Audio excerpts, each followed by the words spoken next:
dégloo ci leen ma maa ngi way ci cër bu weet balaa di way Sëriñ Béthio mi yàgg na sa cër ba yàgg na di rëy dégloo ci leen ma maa ngi way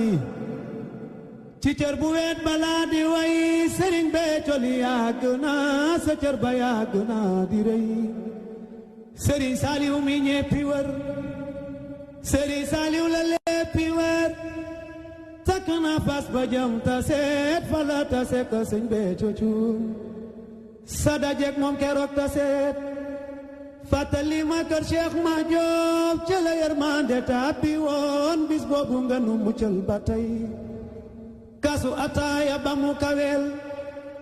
mag ña booloo cundi ka xëccoo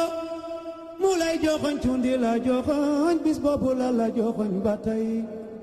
dale digal nga màggal si sa déwén sa nga màggali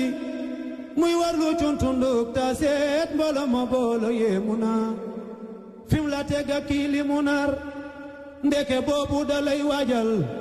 dalay jox booli ceebu ndawal joxulalu la regala wax sa cër la yaaka moom jëlal weesog yow foofu def la sëriñ bu mat sëriñ nga ñuy jariñ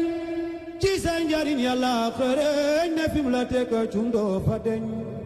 yërëm bindee fi tax mu naa ku la gis dem alajana ku la xam dem alajana Sëñ Béthio may ya màgg na ku la réere la yërëm Sëñ Béthio may ya jombe na ku la réere la yërëm mba yàlla gor amul payam lala defal yaa ko bokkal nday ak baay ko àndal la te ne dootu ko defal ku dul ka nga àndal cun yaw ndamul dawa mu sukuri day ànd ak mbég mu saax ak ndolleen lu saax Sëriñ Béthio yow yaa ko tax sa magal la def gosam 17 avril 1946 17 avril 1946 17 avril 1946 di ko waxtaane war nanu